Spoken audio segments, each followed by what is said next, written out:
दंडवत प्रणाम मंडळी. जय श्री चक्रधर, जय महानुभाव. आज आपण महानुभाव पंथाचे संचालक सर्वज्ञ श्री चक्रधर स्वामींची डोमेग्राम छिन्नस्थळी येथील लीळा बघणार आहोत. ह्या लीळेमध्ये आमच्या सर्वज्ञांनी स्त्रियांना आणि पुरुषांना कसे समान अधिकार दिले. अजूनही काही ठिकाणी स्त्रियांना हीन समजले जाते. तर महानुभाव पंथामध्ये आमच्या सर्वज्ञ श्री चक्रधर स्वामींनी स्त्रियांना आणि पुरुषांना समान अधिकार दिले. म्हणून आज स्त्री कोणत्याच क्षेत्रामध्ये कमी नाही. चला तर पुढे लीळा बघूया. तर लीळेचे नाव आहे सारंग पंडिता स्त्री अधिकारो निरूपण. एक दिवस स्वामी छिन्नस्थळीवर आसनस्थ होते, म्हणजे बसलेले होते. तेव्हा सारंग पंडित स्वामींच्या दर्शनाला आले. तेव्हा स्वामींना वेढून, म्हणजे स्वामींच्या अवतीभोवती स्त्रिया बैसल्या असतील. स्वामी त्या स्त्रियांना निरूपण करीत होते. हे सर्व सारंग पंडितांनी बघितले आणि म्हणाले, काय गोष्टी करताय?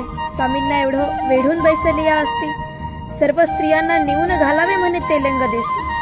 मग तिथे काढतील धान्य, मग आपणच राहू स्वामींच्या सन्निधानी, असे म्हणतात. आणि स्वामींजवळ येतात. ते स्वामींकडे बघतात आणि त्यांना समजते की स्वामींना आपला राग आलाय. त्यामुळे स्वामी न सांगताच ते जे वस्त्र नेसून स्वामींच्या दर्शनाला आले होते तसेच जाऊन पाण्यामध्ये बसले.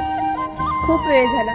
मग बाईचा स्वामींना म्हणतात, जीजी खूप वेळापासून पांडा, म्हणजे सारंग पंडित पाण्यामध्ये बसलेले आहे, आता तरी बोलवा ना.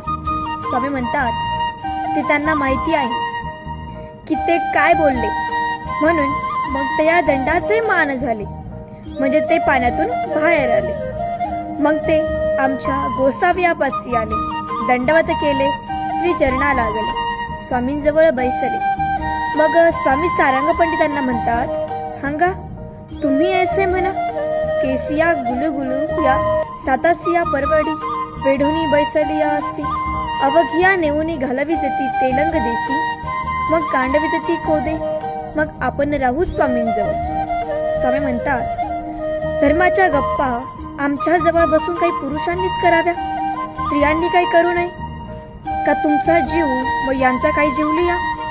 तुमचं रक्षण करणारा देव वेगळा आणि यांचं रक्षण करणारा काही देव वेगळा आहे का? असं काही आहे का इथं? स्वामी सारंग पंडितावर रागवले.